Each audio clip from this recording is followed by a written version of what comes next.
بسم الله الرحمن الرحيم. الحمد لله وكفى وسلام على عباده الذين اصطفى ما بعد. فأعوذ بالله من الشيطان الرجيم. بسم الله الرحمن الرحيم. قل يا أيها الناس إني رسول الله إليكم جميعا الذي له ملك السماوات والأرض لا إله إلا هو يحيي ويميت فآمنوا بالله ورسوله. صدق الله العظيم. قال النبي صلى الله عليه وسلم أمرت أن أقاتل الناس حتى يشهدوا أن لا إله إلا الله ويؤمنوا بي وبما جئت به أو كما قال عليه الصلاة والسلام. میرا عزیز ساتھی اور دوستوں اور بزرگوں، اللہ رب العزت کا بے انتہا احسان ہے، کرم ہے۔ اللہ رب العزت نے ہم سب کو ایمان کی دولت کے ساتھ ساتھ ایسے نبی عطا فرمائے کہ جس نبی نے امت کو کسی حال میں تنہا نہیں چھوڑا، امت کو ہر پہلو کے بارے میں اللہ کے نبی صلی اللہ علیہ وسلم نے ہم سب کو باتیں بتائی۔ اللہ کے نبی صلی اللہ علیہ وسلم کے اوپر، اللہ کے نبی صلی اللہ علیہ وسلم کے ہمارے اوپر حقوق بہت سارے ہیں، لیکن دو حقوق ایسے ہیں جس کو آج ہم اس کے بارے میں باتیں سنیں گے۔ انشاءاللہ اللہ سے امید ہے کہ اس کے اوپر ہم سب عمل بھی کریں گے۔ دو حقوق ایسے ہیں۔ سب سے پہلا حقوق کہ جس کے اندر دنیا کے سارے مذہب والے اس کے اوپر یہ حقوق عائد ہوتا ہے کہ اللہ کے نبی صلی اللہ علیہ وسلم کی رسالت کو ماننا، اللہ کے نبی صلی اللہ علیہ وسلم کی نبوت کو ماننے کے بعد ختم نبوت کو ماننا۔ یہ دنیا کے سارے آدمیوں کے اوپر اس حقوق کے بارے میں پوچھا جائے گا۔ اگر اس کے بارے میں اس کے اوپر عمل کیا ہے تو بہت اچھی بات ہے، لیکن اگر اس کے اندر کوتاہی ہوئی تو اس کے بارے میں پوچھا جائے گا۔ اس لیے کہ ہمارے نبی کسی گاؤں کے لیے یا کسی خاندان کے لیے نہیں آئے، بلکہ ہمارے نبی پوری دنیا کی انسانیت کے لیے اللہ رب العزت نے اللہ کے نبی صلی اللہ علیہ وسلم کو پوری دنیا والوں کے لیے بھیجا۔ تو اللہ کے نبی صلی اللہ علیہ وسلم کا یہ حقوق کہ اللہ کے نبی کی رسالت کو ماننا، اللہ کے نبی کی بات کو ماننا، اس کے بارے میں اللہ رب العزت قرآن کے اندر فرماتے ہیں قُلْ يَا أَيُّهَا النَّاسِ إِنِّي رَسُولُ اللَّهِ إِلَيْكُمْ جَمِيعًا۔ اس آیت کے اندر اللہ رب العزت نے یا ایھا الذین آمنوا نہیں کہا، بلکہ قُلْ يَا أَيُّهَا النَّاسِ، اے نبی آپ دنیا کے لوگوں سے فرما دیجیے قُلْ يَا أَيُّهَا النَّاسِ إِنِّي رَسُولُ اللَّهِ إِلَيْكُمْ جَمِيعًا، کہ میں اللہ کی طرف سے تمام کے تمام، جمیعاً یعنی تمام کے تمام لوگوں کے لیے رسول بنا کر بھیجا گیا۔ آگے فرمایا الذی لہ ملک السماوات والارض، کہ وہ اللہ جس کے لیے آسمان کی حکومت ہے، جس کے لیے زمین کے اندر بھی حکومت ہے، یعنی وہ رب آسمان و زمین کا رب ہے۔ آگے کہا لا الہ الا هو یحیی و یمیت، نہیں ہے کوئی معبود سوائے اللہ کے کہ وہ اللہ جو موت دیتا ہے، زندگی دیتا ہے۔ اور آگے کہا فآمنوا باللہ ورسولہ، کہ پس تم ایمان لاؤ اس رسول کے اوپر اور اللہ کے اوپر، یعنی اللہ کے بعد اللہ کے رسول کے اوپر ایمان لانا۔ یہ دنیا کے ہر آدمی کے اوپر یہ اللہ کے نبی کا حق ہے کہ اللہ کے بعد اللہ کے نبی کے اوپر ایمان لانا۔ اب اس آیت کے اندر اللہ کے بعد، اللہ کے نبی کے بعد یعنی اللہ کے اوپر ایمان لایا تو اس کو اللہ کے رسول کے اوپر، نبی پاک صلی اللہ علیہ وسلم کے اوپر بھی ایمان لانا ضروری ہے، کیونکہ قرآن کی آیت کے اندر یا ایھا الناس کہا، یا ایھا الذین آمنوا نہیں کہا۔ تو پہلا حقوق دنیا کے سارے مذہب والوں کے لیے ہے۔ اگر اس اللہ کے نبی کے اس حقوق کو یعنی اس کو مانا تو اللہ سے امید ہے کہ اس نے اس کے اوپر عمل کیا، لیکن اللہ کے نبی کی رسالت کو نہیں مانا، اللہ کے نبی کی بات کو اس نے نہیں مانا، اللہ کے نبی کے اس حقوق کی اس نے پرواہ نہیں کی، اور دوسرا حقوق حدیث کے اندر بھی اس کے بارے میں اللہ کے نبی نے فرمایا امرت ان اقاتل الناس حتى يشهدوا ان لا اله الا الله ويؤمنوا بي وبما جئت به. اللہ کے نبی فرماتے ہیں مجھے اللہ کی طرف سے حکم دیا گیا کہ میں لوگوں میں جنگ کروں. کہاں تک؟ یہاں تک کہ وہ لا الہ الا اللہ یعنی اللہ کی گواہی نہ دے دے، اللہ کے نبی کو اللہ کا رسول نہ مان لے. اور آگے کیا کہا کہ وہ بات جو اللہ نے میرے اوپر نازل فرمائی اور وہ بات جس کا مجھے حکم دیا گیا میں اس کے اوپر ایمان نہ لاؤں وہاں تک میں جنگ کروں. یعنی حدیث سے بھی یہ بات پتہ چلی کہ اللہ کے رسول کے اوپر ایمان لانا، اللہ کے رسول کی بات کو ماننا یہ دنیا کے سارے لوگوں کے لیے ضروری ہے. اور دوسرا جو حقوق ہے کہ اللہ کے نبی صلی اللہ علیہ وسلم سے محبت کرنا، اللہ کے نبی کی اطاعت کرنا.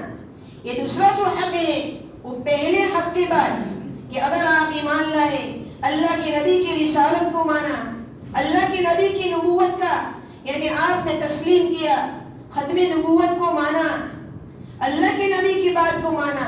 اور اس کے بعد ایک حقوق آتا ہے جس کے اندر آج میری اور آپ کی لاپرواہی ہے کہ اللہ کے نبی سے اطاعت کرنا، اللہ کے نبی صلی اللہ علیہ وسلم سے محبت کرنا.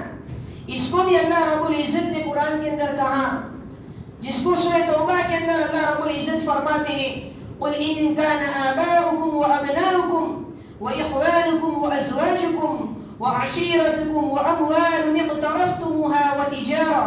پوری لمبی آیت ہے جس کے اندر اللہ رب العزت فرماتے ہیں کہ قل آپ فرما دیجئے کہ تمہارے باپ، قل ان كان آباؤكم وأبناؤكم یعنی تمہارے باپ، تمہارے بیٹے، وإخوانكم تمہارے بھائی، وأزواجكم تمہاری بیویاں، وعشیرتكم تمہارا کنبہ، تمہارا خاندان، وأموال اقترفتموها اور وہ مال جو تم نے کمایا یعنی جو تم نے حاصل کیا، وتجارة تخشون كسادها ومساكن ترضونها اور وہ تجارت جس کے اندر آپ کو گھاٹے کا اندیشہ یعنی آپ کو نقصان کا اندیشہ ہو، یعنی وہ تجارت آپ حاصل کرتے ہیں، تجارت کے اندر لگتے ہیں. اور آگے کہا وَمَسَاكِنُ تَرْضَوْنَهَا أَحَبَّ إِلَيْكُم مِّنَ اللَّهِ وَرَسُولِهِ وَجِهَادٍ فِي سَبِيلِهِ فَتَرَبَّصُوا حَتَّى يَأْتِيَ اللَّهُ بِأَمْرِهِ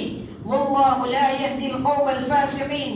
آگے فرماتی ہے اللہ رب العزت کہ وہ گھر جس کو تم پسند کرتے ہو. اور آگے جو بات ہمیں اللہ کے نبی کی محبت کے بارے میں جو بات ہے تم کو اللہ سے، اس کے رسول سے، اس کے راہ میں وجہاد فی سبیلہ اس کے راستے میں جہاد کرنے سے زیادہ پسند ہے. یعنی آپ کو اپنے اولاد، اپنے باپ، اپنا خاندان، اپنی تجارت اور مال و دولت آپ کو اتنا پسند ہے کہ آپ کے سامنے اللہ کے رسول کی محبت کچھ نہیں کر یعنی اللہ کے نبی کی محبت کو چھوڑ دیتے ہیں، اللہ کی بات کو بھی چھوڑ دیتے ہیں اور اللہ کے راستے میں جہاد کرنا اس بات کو بھی آپ چھوڑ دیتے ہیں. اور آگے اللہ رب العزت فرماتے ہیں فَتَرَبَّصُوا حَتَّى يَأْتِيَ اللَّهُ بِأَمْرِهِ تم انتظار کرو یہاں تک کہ اللہ کا حکم آ جائے یعنی اللہ کا عذاب آ جائے. اور آگے فرمایا وَاللَّهُ لَا يَهْدِي الْقَوْمَ الْفَاسِقِينَ اور اللہ رب العزت فاسق قوم کو ہدایت نہیں دیتے. اس آیت کے اندر اللہ کے نبی کی محبت کے بارے میں ذکر ہے. میں اور آپ دیکھیں کہ مجھے اللہ کے نبی سے کتنی محبت ہے. میں اللہ کے نبی کا دعویٰ، اللہ کے نبی کو محبت یعنی کرنے کا دعویٰ کرتا ہوں، لیکن میرا عمل اللہ کے نبی کی محبت کے مطابق ہے یا نہیں ہے. اللہ کے نبی صلی اللہ علیہ وسلم نے اس کے بارے میں حدیث کے اندر فرمایا لا يؤمن احدكم حتى اكون احب اليه من والده وولده والناس اجمعين. یعنی تم میں سے کوئی بھی اس وقت تک کامل مومن نہیں ہو سکتا جب تک کہ اس کے نزدیک اس کے والد والدہ اس کے والد، اس کے اولاد اور تمام لوگوں سے زیادہ محبت میری نہ ہو. یعنی اللہ کے نبی کی محبت کے آگے کچھ نہیں.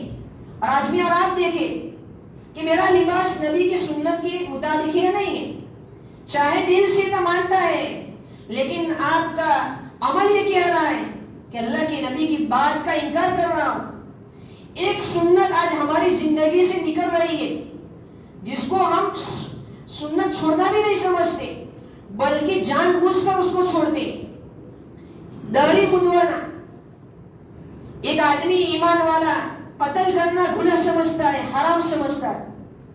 شراب پینا یہ بھی حرام سمجھتا ہے. سود کھانا یہ بھی حرام سمجھتا ہے.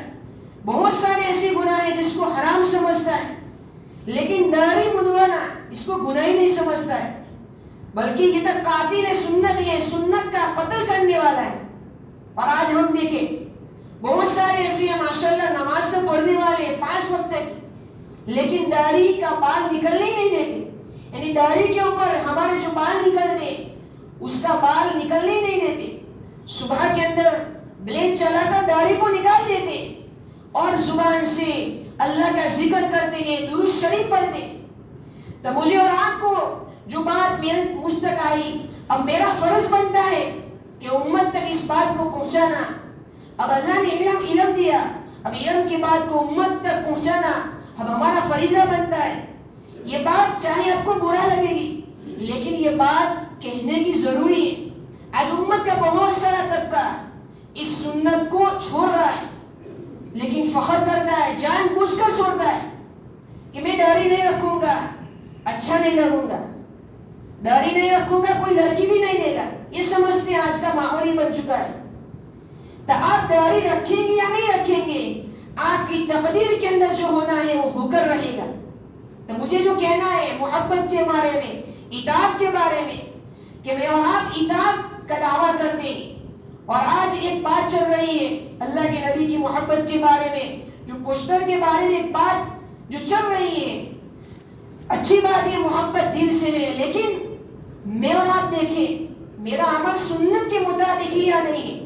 عاشق رسول کس کو کہتے؟ عاشق رسول صرف دعویٰ کر لینا نہیں ہے. عاشق رسول آپ کا عمل بتائے گا کہ آپ عاشق رسول ہی یا نہیں ہے. عاشق رسول ہونے کا دعویٰ کرتے لیکن فجر کی نماز کی اذان ہوتی ہے, اذان دے کر نماز کے لیے مسجدوں کی طرف بلایا جا رہا ہے. اب آپ کو پتا چلے گا اللہ کے نبی کا جو عمل آنکھوں کی ٹھنڈک نماز ہے. امت کا بہت سارا طبقہ اس فرض سے دور ہے. بہت سارے ایسے ہیں نماز تو پڑھتے ہیں لیکن نمازوں کی پابندی نہیں ہے. اس لیے ہم 2 حقوق جو ہے, پہلا حقوق ساری انسانیت کے لیے, دوسرا حقوق اس یعنی جس نے اللہ کے نبی کو مانا تو محبت اور اطاعت. ہم محبت اطاعت کو دل سے لگائے, صرف زبان سے کہہ دینا کافی نہیں ہے بلکہ دلوں سے بھی مان کر عمل کے ذریعے ہم اظہار کریں. اللہ رب العزت مجھے اور آپ کو اللہ کے نبی صلی اللہ علیہ وسلم سے حقیقی محبت نصیب فرمائے. آمین یا رب العالمین. وآخر دعوانا الحمد للہ رب العالمین.